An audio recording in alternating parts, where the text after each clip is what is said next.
계속해서 한 주간의 이슈 살펴보도록 하겠습니다. 네, 최병묵 시사평론가 계속해서 함께 하시고요. 승재현 형사법무정책연구원 연구위원 모셨습니다. 안녕하세요. 안녕하세요. 예.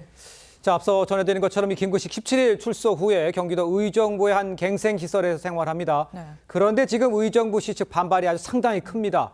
김근식의 이송을 막기 위해서 모든 행정수단을 동원하고 도로까지 폐쇄하겠다. 반발은 만만치가 않나요? 사실 뭐 김동건 의정부 시장의 입장에서는 예. 제가 시장이라도 충분히 저런 행동을 할 수밖에 없는 입장이 그렇습니다. 아닐까. 예. 지금 저희들이 다 알고 있지만 김근식이라는 사람 자체가 한 행동 자체가 도저히 그러니까 사람의 입장에서 봤을 땐 정말 무서운 네. 그리고 반드시 어린아이, 그게 9세부터 17세 아이의 미성년자들이었거든요. 네. 무참한 성폭행을 했는 상황이고 지금 15년이 수용 생활을 마쳤지만 아직까지 위험성 평가에서는 위험하다고 예. 나오고 있으니까요. 네네. 사실 의정부시에 있는 입장과 주민의 입장에는 충분히 가능한데 한 가지만 제가 질문해 볼게요. 그러면 의정부가 아니면 어디로 가야 되죠? 그러니까 딴 데가 다른 마찬가지. 장소에 가더라도 똑같은 일이 똑같이 발생할 수밖에 예. 없는 거고 예. 조두순 때도 똑같은 일을 경험했잖아요. 전 국가에게 꼭 한 가지를 말씀드리고 싶습니다. 언제까지 김근식이 나왔을 때 특별하게 또 조두순이 나왔을 때 특별하게 특별이라는 단어를 언제까지 썼겠습니까? 이런 위험한 사람들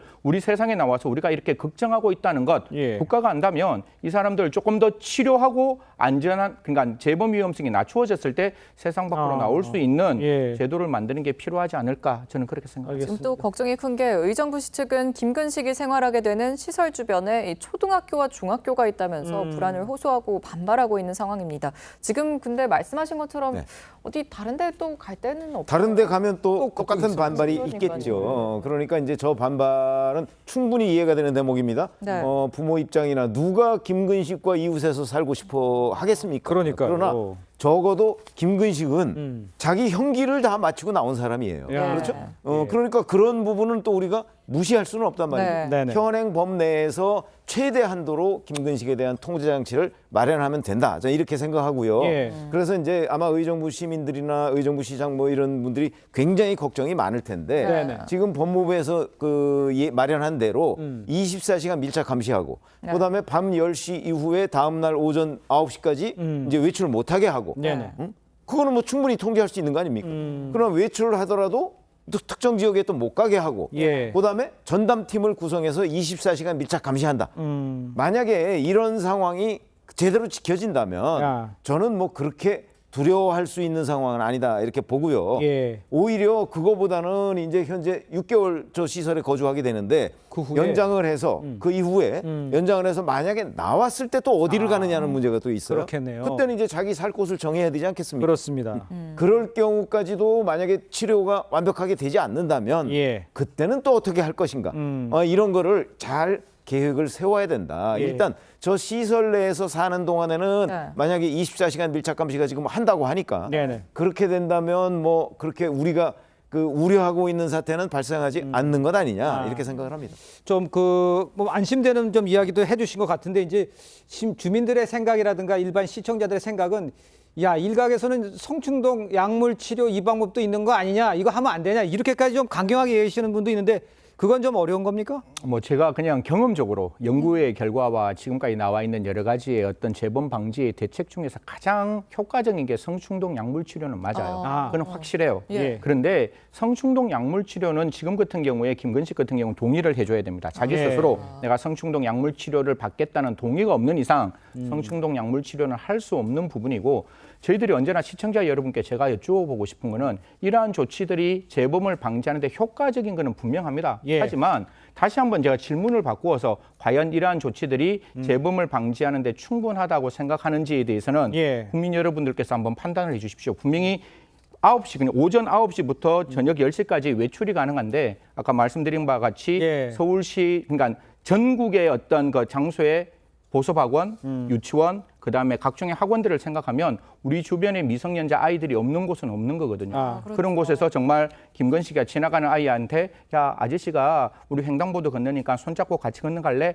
라는 한마디에 아이가 손잡는 것도 김건식한테는 야. 굉장히 이렇게 판타지가 해결될 수 있는 부분도 있고 거기서 조금만 더 나가면 더 위험한 상태가 만들어질 네. 수 있으니까요. 언제나 말씀드리는데 분명히 효과적이고 정부에서는 최선을 다하고 있다는 것도 알지만 형사정책을 담당했던 한 사람의 마음으로는 예. 정말 충분할까에 대해서는 여전히 의문이 남는다는 말씀까지 드리겠습니다. 알겠습니다.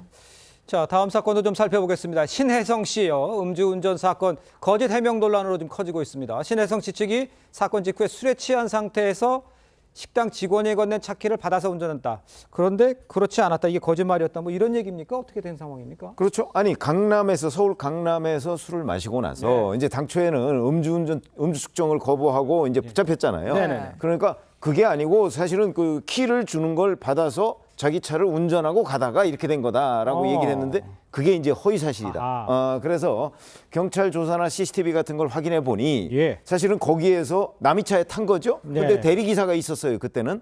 예. 그래서 대리기사 옆자리에 타고 경기도 성남까지 간 겁니다. 예. 그리고 거기서 대리기사가 가니까 자기가 그 차를 운전하고 다시 한 10km 정도 운전하고 서울 잠실로 왔는데 오다가 길거리에서 그냥 잠이 든 거예요.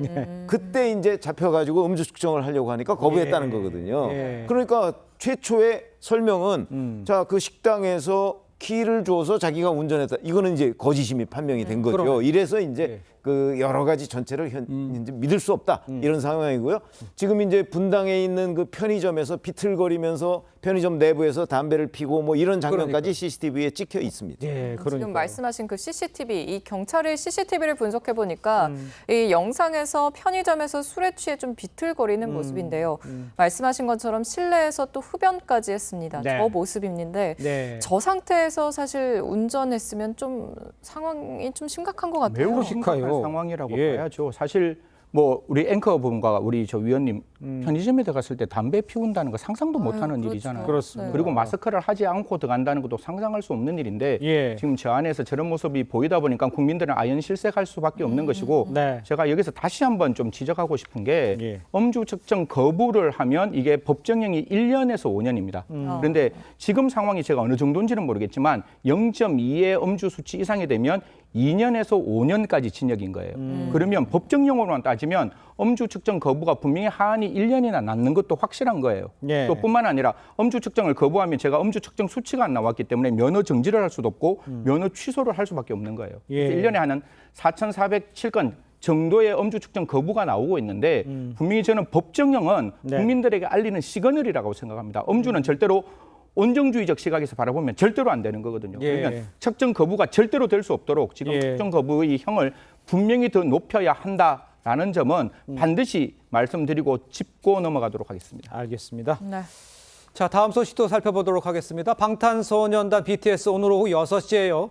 부산 아시아드 주경장에서 2030 부산 세계 박람회 유치를 기원하는 단독 콘서트를 엽니다.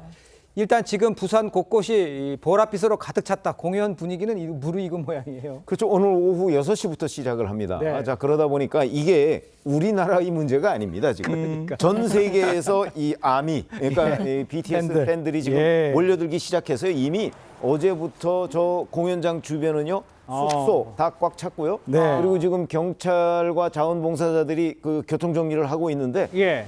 저 보랏빛이 저기 BTS를 상징하는 빛이거든요. 그렇죠. 정말 곳곳. 자, 그런데 네. 저건 이제 뭐 광안대교를 비롯해서 인근 그 일대가 예. 혹시 교통마비가 되지 않을까 지금 뭐 그런 걱정까지 나오고 있는 상황인데 예. 훌륭하게 잘 맞춰서 네. 정말 2030년에 부산이 그 유치를 할 수 있으면 하는 그런 기대를 해봅니다. 지금 BTS가 말씀하신 것처럼 7개월 만에 단독 공연을 하는 거고요. 오. 팬클럽 아미들은 코로나 이후 3년 만에 대면 공연을 또 본다고 합니다. 네. 지금 말씀하신 것처럼 교통 혼잡 굉장히 예상이 되고 있는데 안전 관리는 어떻게 되죠? 뭐 사실 지금 갖고 있는 곳이 지금 세 군데에서 그러니까 부산 아시아드 그 체육관에서는 한 5만에서 6만 정도가 모이고 네. 예. 그 이외에 부산항뿐만 아니라 지금 이제 우리가 알고 있는 해운대에 특설 무대도 있다는데 보통 한 10만 명 정도가 지금 여기에 모이고 예. 있고 이 이외에도 여러 가지의 어떤 축제들이 열리고 있기 때문에 예. 저는 두 가지 말씀드릴게요. 국가에서는 분명히 교통의 어떤 안전을 위해서 최선을 다해야 된다는 것 네. 이거 분명한 것이고 우리 즐겁게 관람했잖아요. 예. 그러면 즐겁게 관람하고 난 다음에 돌아갈 때에는 정말 안전에 스스로 조심해서 천천히